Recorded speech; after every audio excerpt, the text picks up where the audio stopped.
This episode of The Havery Show is being brought to you by Heartland Tax and Accounting, 863-385-5020. The following program is rated PG and may contain language and material that may be slightly offensive to some audiences.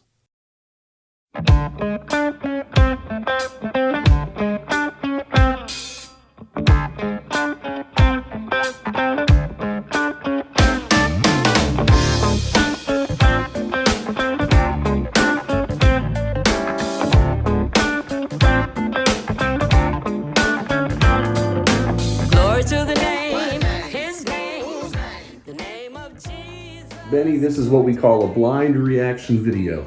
So I'm going to tell you two words, and you're just going to tell me whatever comes to mind and give yourself a chance to think about it. You don't have to be in a rush. You ready? Bobbie Graham. That is one unique woman. She is fabulous. She is the best. And she loves everybody. And she loves God more than anything. Fantastic. So, yeah, we're just gonna talk. Okay. Like we've talked so many times before. And something that strikes me and has always struck me is, let me just do that. Some of the very, very colorful stories that you've told me, but we'll get to that eventually. Oh my goodness. Tell me a little bit about little Bobbie Graham, and where did she come from? Who are mommy and daddy? Just tell me a little bit about that. Can't tell you about my daddy though, because I don't know nothing about him. Well, I was born in Norwalk, Connecticut in March, so you know what kind of weather I came in on. Chilled to the bone. The only little black baby in the whole hospital up there in Norwalk. And they thought I was cute as a monkey. All the nurses, my mother say, were so crazy about me. They all wanted to hold me and make friends with me. And my mom and my grandma, and that's where my dad originated from. I didn't know him. He really didn't know me, you know, growing up or anything. After we moved away when I was 2, and we moved down to Harlem. And I grew up mostly in Harlem. And I was kind of rough and wild. I didn't have any brothers or sisters. And when I came along, the gangs were just getting started all over the city. In different areas, you know, they'd make up a gang. And you really needed to stay in your part of town. You go in other parts, you might not get to leave. And we moved in an area that was a mixed, it was Jewish and all Jewish people in that area. And when the blacks start moving in, they start moving out. But they owned all the buildings, so we rented from Jewish people. And then a few Chinese showed up and opened the Chinese laundries. And I think those were Italians that had all those fruit and vegetable stands along the main streets. And I went to public school. I went to PS 89. In Harlem. In Harlem. Mm-hmm. And then they started making districts, and we had to go to, I think it was, if I remember right, PS 84 was the next one I went to. And I went to junior high school at Harriet Beecher Stowe. And when I was growing up, I was pretty much on my own because my mom worked. And my grandma came back to Florida, and her sister was here in Florida. I'm not sure exactly where she was when my grandma came to stay with her, because they like to open little tea, what they used to call tea shops. They used to open tea shops and serve food. And then my grandma persuaded my aunt Lula to go back to Connecticut with her because she couldn't stand the heat the whole year round. So they went back to Connecticut, and she opened a tea room up there. And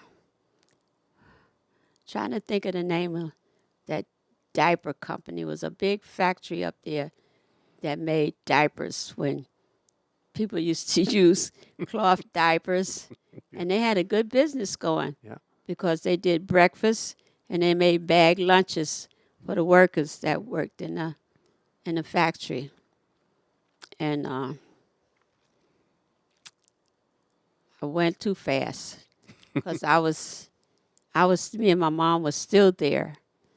And then when my grandma left, and then she came back and with her sister, and then me and my mom came to Harlem. So my grandma, she just took off. She was a rolling stone. She couldn't stay in one place long. So she used to follow the golf tournaments, and sometimes she would get hired on what you call those things, the boats that what are Ferries? not ferries, the long distance thing. Cruise lines? Cruise, yeah. She was a pastry cook. Wow. So she used to get jobs on those, and she would go out on those liners for days and days. Then she'd come back, and she'd get restless again, and she'd come back to Florida and be with my aunt for a little while. So then my mother, she started working as they used to call them sleep-in help. And the apartment building we lived in, she made friends with a girl named Bertha. And Bertha had a little girl that was younger than me, and we made friends. She's still my friend till the day. Really? Peggy. Peggy. She's still my friend till the day. In fact, I just talked to her the other night. Is Peggy one of your oldest friends then? She is my oldest friend. She's a first friend. But she used to get me in a lot of trouble. She used to get me in a lot of trouble because she had a big mouth and she couldn't back up anything she said. So, I don't know. I never practiced judo or anything like that, but I could fight like a Trojan soldier. I'm telling you. Because I was by myself and I really couldn't count on her. Only thing I could count on her was to get me in trouble, and I had to get myself out. So we grew up together, and I started. I'm 3 years older than she is, so I started kindergarten, and she was too young because then you had to be 5 or ready to start. So I would go to school, and then she would wait in the hallway for me to come home, and then I would teach her what I learned that day at school. And we just stayed friends. When I had the measles, she had the measles. When I had the chicken pox, she had the chicken pox. So we were just really close friends. And then my grandma came back, and when my mother got that job as a sleep-in help, and she kept me. I think I was about 7 or 8 when that happened. But my grandma was sick. I didn't know she was sick because she didn't act sick, And then she died. How old were you when she passed? About 7 and a half, maybe 8. All I can remember was me and Peggy running behind the ambulance, telling them to bring her back. Oh, that's... And she didn't make it back. Yeah. So after that, my Aunt Lula from here, she came up there for the funeral, and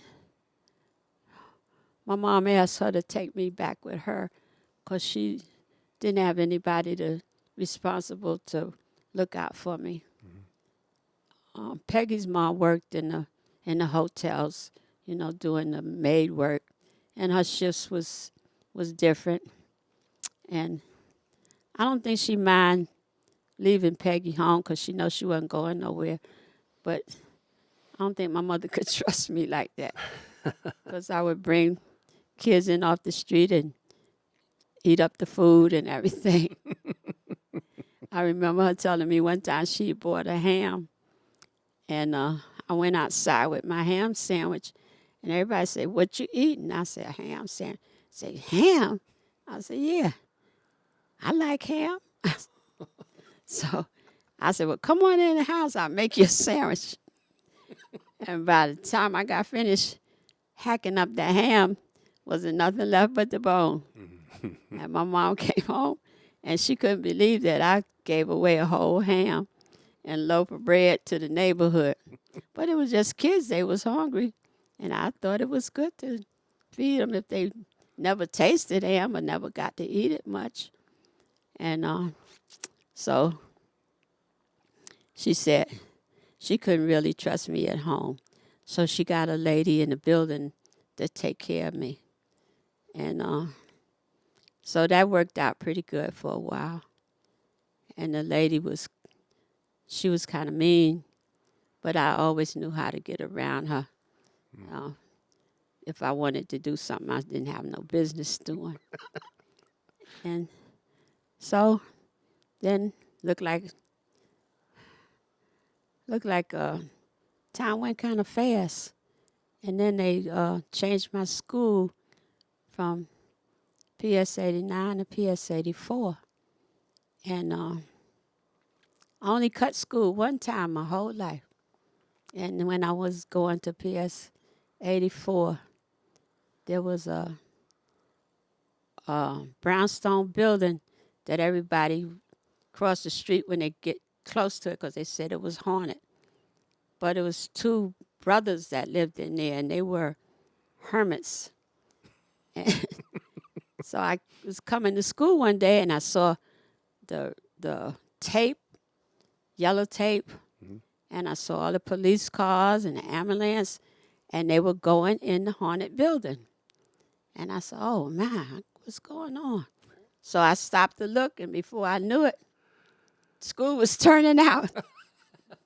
I had stood there the whole day watching them bring out stacks of papers and magazines.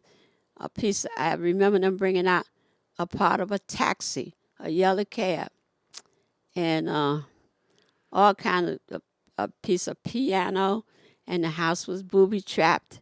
And they said they had to be really careful because I was running from end to end trying to hear what's going on. Nosy. And they found the brother that was back up in the house somewhere, and he was dead, and they brought him out.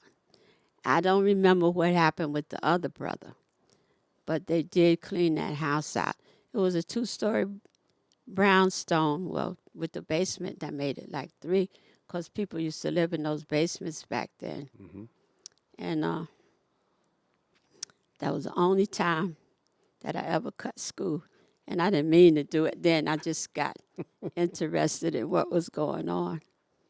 And then me and Peggy, we buddy-buddied a long time. And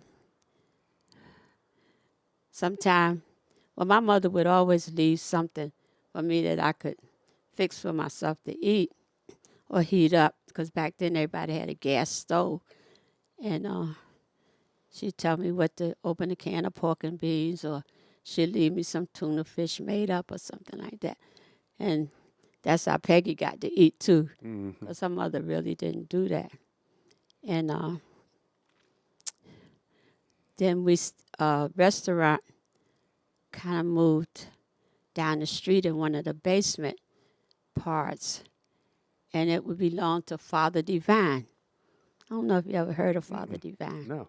He was on the thing the other night, on the TV the other night, and he was he only had women parishioners. He didn't have the men was soldiers that protected him, but all his congregation was women, and they all wore white uniforms. So it was fascinating, and they had these little restaurants all over town, and they really could cook. They could cook. Those ladies could cook. They lived upstairs in the building, and then downstairs in the basement part was the restaurant. And I had taught Peggy some words she could read, and I thought she could read more than she could read, but she couldn't. So when you go in the restaurant and you stand on line till they, take your order, it was like a cafeteria style, and they take you just go through the line and tell them what you want on your plate. Well, you could get a meal for 10 cents, or you could get a meal for 25 cents, a double meal for 25 cents. And so I taught Peggy, and every time you go up, you had to say the magic words. I thank Father for an order of. And then you tell them that every little thing. I thank Father for collard greens. And I thank Father for, they made something called haslet stew. And I never heard of it no more after I got grown. And I just fell in love with haslet stew. It was really good. And mashed potatoes. And so Peggy get there and she say, I want some of those beans. And the lady would look at her, and the lady was cross-eyed. I never forget. I never forget that. The lady was cross-eyed. And she be looking over there, but she was looking at Peggy. And she wouldn't give her what she asked for. I said, Peggy, you read the sign up there. Sit with the sign. Oh, okay. She said, I thank Big Head for order of. She thought, I don't know how she got Big Head out of Father. But she said, I thank Big Head for orders. And the lady said, get out of here, get out of here. She throwed her out and left me because I had got mine and moved on to the table. And Peggy didn't get no food because she said the wrong thing. So the next time I told her, when I finished eating, I went outside. I told her, I said, you said the wrong thing, girl. I said, now when you go back next time, you say, I thank Father. She said, oh, she said, well, I couldn't tell if she was looking at me or somebody else. I said, well, she was looking at you, and you said the wrong thing. So it was a while before we could go back in there. I guess. And we used to always peep through the window to see if the cross-eyed lady was serving or not. And if she wasn't serving, we'd hurry up and get in there. And then on the weekends, they had a big temple on 129? I think it was on 129th Street off of Lenox Avenue. They had a big temple over there. And on the weekends, he was only allowed in Harlem. Well, he really wasn't allowed then, but they used to sneak him in so they could have their ceremony and services. And all the food was free then.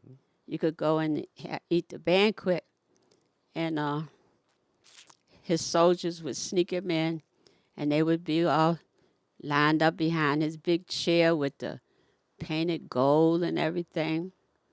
And the ladies with their white uniforms, just starched and everything, they looked really nice. And you could go in and eat. So we went to one of those, we heard that they were having a big banquet and all the food was free. So me and Peggy, naturally, we went over. Naturally. And we went in. And the best pound cake you ever tasted. Good pound cake, fried chicken, collard greens, potato salad, everything. And we had our plate all fixed, but you had to wait for them to tell you when to start eating after they served you. And we were sitting there, and I guess she was one of the head ladies, she stood up to the microphone, and she said, we got a wonderful surprise for you all today. she said, when everybody had to say, well, thank Father. So we knew what to say. We said, thank Father. Say, we want you to know that everything you ate off your plate today was cooked with water from Father's feet. And we jumped up. I don't know how many of them little teenagers and everything. We would almost kill each other getting out the door. And we were running to the curb, sticking our finger down our throat, trying to throw up. I'll never forget that. That was, it seemed unbelievable, but it was true.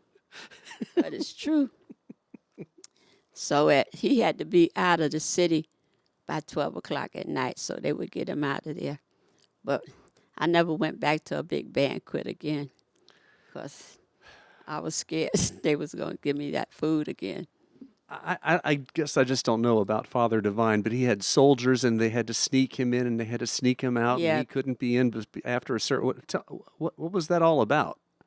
I guess it was something about the law. I don't know.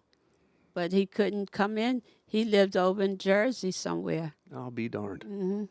And then there was Daddy Grace. You remember Daddy Grace? No, I don't know about Oh, Daddy we Grace. had Daddy Grace, and he had a mixed congregation, and you talking about some good music. Ooh, I used to dance all over the place. I wasn't thinking about Daddy Grace. I was loving the music, and he used to pass out money and for the ladies to march so he could see them step, and if you was old enough to get on the line. But some of those people would take the money and keep right on out the door. So there was Daddy Grace. And I forget what happened to Daddy Grace. I think he died a natural death. Seemed like Father Divine did too, because I remember them having a big parade one time on Lenox Avenue. And they said that was one of them. I couldn't remember which one, that he passed away.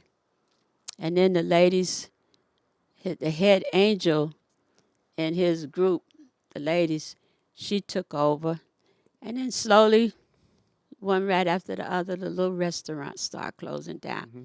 And then after a while, there was no more Daddy Grace or Father Divine. So then I got to be a Cuban. A Cuban? Tito Puente. Ah, yeah. Everything. Then by that time, yes. I was about 14 or 15. And I used to sneak in everything he used to have at Savoy. You heard of Savoy?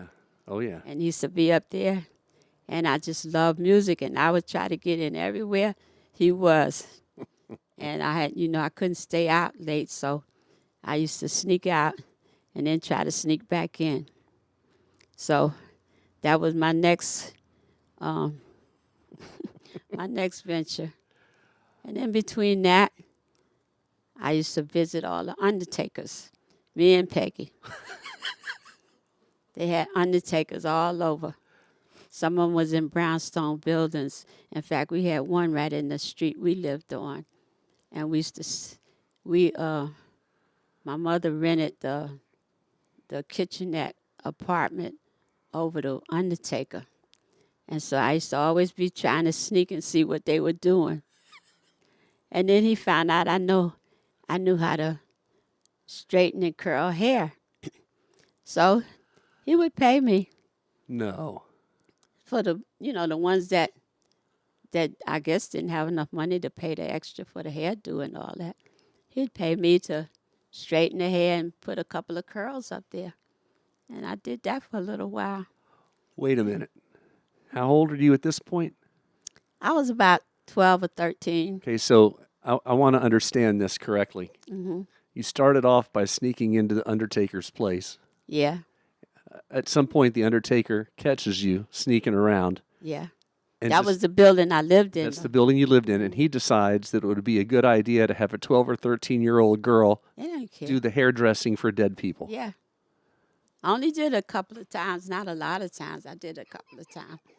And then the places that on the avenue and in the streets, the wooden box that they put the coffin in, that was always standing on the outside, near the building, next to the building. So we always knew when a dead body was in there.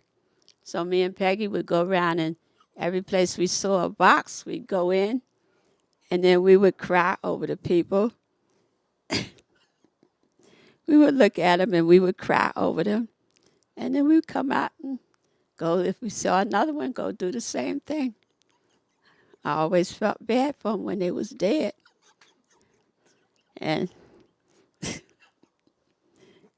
that was an exciting childhood. I had a good time. I'm at a loss. So on down the line, my mother met Mr. Cole, Ed Cole. And guess who he was? The Iceman. No. He was the Iceman. And I didn't even know he knew my mother. And then one day I came from wherever I was doing something I shouldn't have been doing. He was sitting at our kitchen table eating.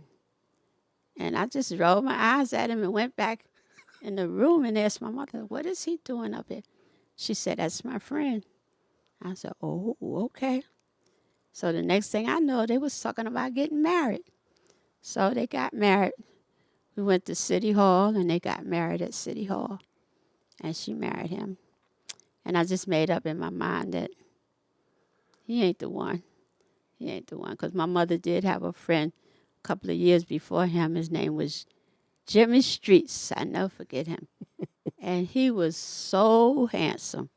He was just a good-looking man. He would have took Denzel Washington out. He was so good-looking. And he was a presser at the cleaners up near the corner on the street we lived at. And him and my mother got to be friends, but it didn't work out for her and Jimmy. I don't know if Ed Cole pushed him out the way or what, but anyway, Ed Cole was the guy in her life and the one she married. And he was a drinker and a gambler. And I wasn't having none of that. Mm-hmm. I could do what I wanted to do, but he couldn't do what he wanted to do. So, oh, goodness. That's your call. Who is that? This going on? That's yours. Now me can. Oh, hey, Juicy.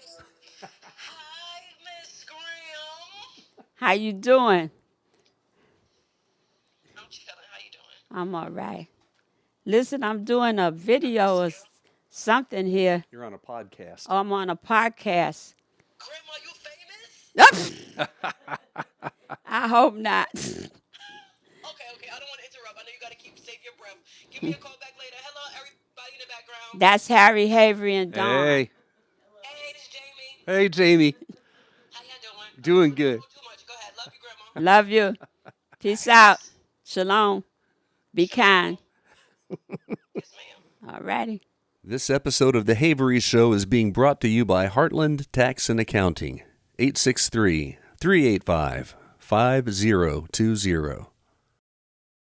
The following program is rated PG and may contain language and material that may be slightly offensive to some audiences. Gene Crouch, this is what we call a blind reaction video. So you are just going to react to what I'm about to say. You ready? Okay, sure. Bobbie Graham. Oh, amazing woman. And wow, she's been at Bible Fellowship Church since the day I got here and much, much longer. Amazing woman. Loves the Lord, reaches out to folks all the time, and just an amazing daughter of the King. This is a blind reaction. So what are your thoughts on Bobbie Graham? What does she make you, how does she make you feel? What do you think when you think of When I think of Bobbie Graham, I think of a saint, compassion for people, love of her Bible, because she loves to get in the ministry, she loves to give out Bibles, and a person who wants to care for the needy. You're going to react to what I'm about to say. Okay. Bobbie Graham. Oh, man. one of the best humans on the face of the earth. Kind, generous, funny. Don't ever get her and my dad together, or you may have to edit your video. Come from a bunch of crazy people. I call her Juicy. Juicy. Oh, Juicy Lucy. But anyway, where was I? You were. They got married. Yeah. And I just didn't take to him too good. Because when he was a mean drunk, you know, Mm-hmm. and then he liked to gamble. And he would go in these different little spots where they had gambling. And he would drink and just have his money all balled up in his hand and stuffed in his pocket. And some of those places he went in, if you won, you didn't get out with the money. There was somebody would, you know, mess you up before you could get out of there good, sideswipe you. And so he started telling me where he was going to gamble. And a couple of times me and my mom had to go down there and retrieve him so he could get out alive. And I remember one day I was home and I was painting my bedroom. And he came upstairs. We lived on the top floor in a 5-story building. And he came home and he came in there and saw me painting. And he said a couple of words to me. And I don't know where that came from, but I remember him saying, "You know why I married your mother?" I said, "Not really." He said, I got some water on the thing. Here we go. We got it. He said, cause of you. Uh-oh. So, and I just looked at it. I didn't know what he was talking about. So he said, he started walking towards the ladder I was on. So I started coming down off the ladder.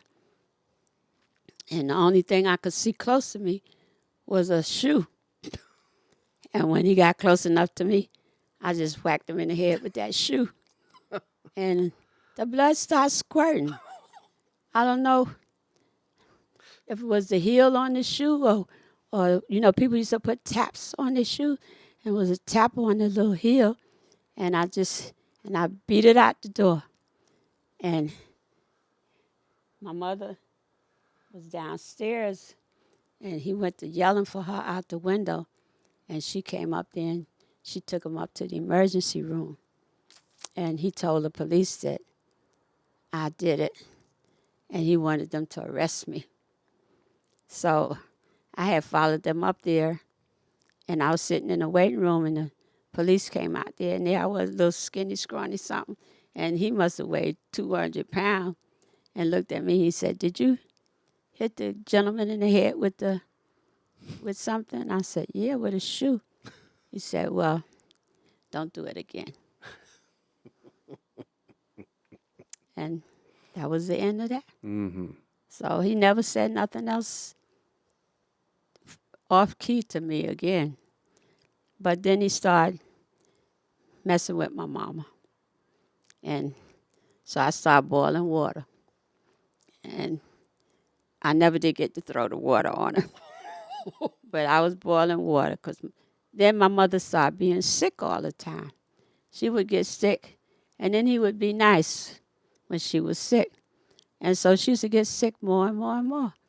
So he would be nice more and more and more. And it was kind of rough being there with him. But she stayed with him for a long, long time. And then we moved to Long Island. And we moved to a place called, wait a minute now. That was Freeport where I moved to. It's where the racetrack is. Saratoga? No, that's upstate on Long Island. I can't remember the name of that place. But we lived you could smell the horses. That's how close we were and we bought a house. And we started buying a house. And he was out there with us at the house. Then he started getting frisky with the lady next across the street from us. And the kids used to tease him. That was his girlfriend. And they used to call her Bumpy Lumpy because she had all these knots on her. You know, see some people get these knots on, and she had all these knots on her, so they used to call her Bumpy Lumpy. And my mother didn't like it, but she was kind of cool with it. She just didn't make no, what? You're good. We're good. She didn't make no big thing out of it so she could have peace. But she was still sick a lot.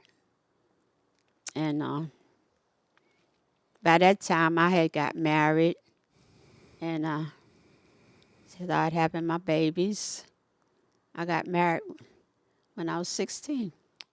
To Tom Graham. A Geechee from South Carolina. And I thought he was the cutest thing since roses. He was he wasn't a handsome man, but you saw him, right? no. Yeah, you saw him at my birthday when Yes, I did. you and Rodney Yes, I played. did. Yes, I did. Yeah. Yes, I did. And he was a gambler, but he didn't drink. He was a big-time gambler. And I used to go in every place he was gambling and pick up his money and walk out. Because if I didn't get it then, I wouldn't get it. He'll stay there and lose it back or go somewhere else and play, and I wouldn't know where he was at. So I kind of know where all the gambling holes were. And I would go collect my money, and I would ask them at the gate.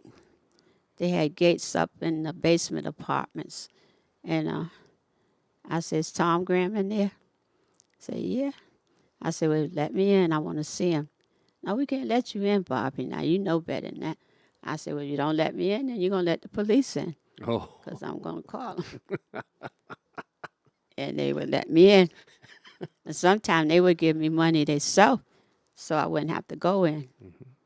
And that was part of my life. And then me and him started having problems. So that's how I learned how to run so good. I would chase him around with a big butcher knife on all the streets, and he'd turn the corner, I'd turn the corner. Till he'd get tired and beg me not to kill him, not to cut him. And I remember all of that, but he never would hit me. And I remember one time he did. It was a place on 125th Street, I think over by Amsterdam Avenue, that they made Stetson hats. And he bought his hats from there. He loved a hat. And he'd wear it cocked to the side, and he thought he was sporty-oty.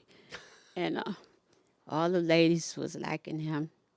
But he picked one girl that about my age, a little younger, and started sneaking around with her. And then I found out about that. And I snatched her one day and stuffed her in a garbage pail. And her grandchildren asked my children about that not too long ago. Did your grandma put our mother in the garbage pail? The kids said, yes, she did. Because they didn't believe it when somebody else told them. And I was trying to sit on the top. But the guys from the shoe shine booth, they came and picked me up and took me off of there. And then I went to her house to talk to her mother about her and my husband. And the mother was taken up for the daughter. And it's the one I didn't get locked up there because I tore their house up. I went in the kitchen and I just pulled down everything, threw flour and syrup and everything, every which way. Because when I went there, he was in her bed with a big plate of food in his lap. And he had left home going up the street. I thought he was just going to collect his numbers because he used to collect numbers, to play off the track. And I went up there. I knew what apartment he was in because I knew he was seeing her. So, what is it, y'all?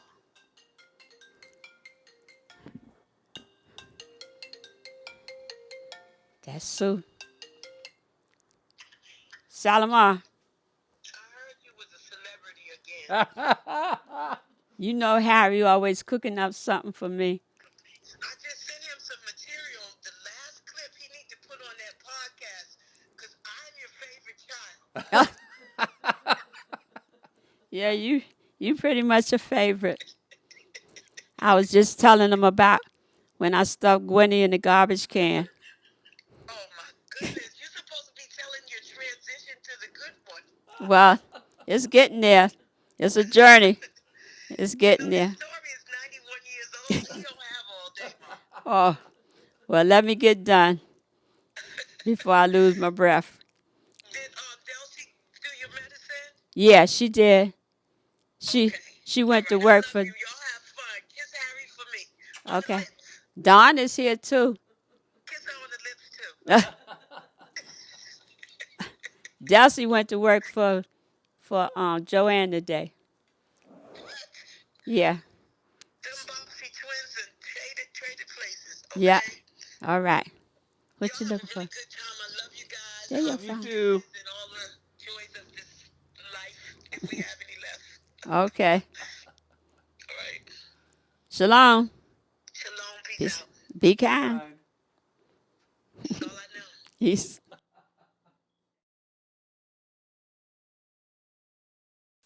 The Havery Show has been brought to you by Heartland Tax and Accounting, 863-385-5020.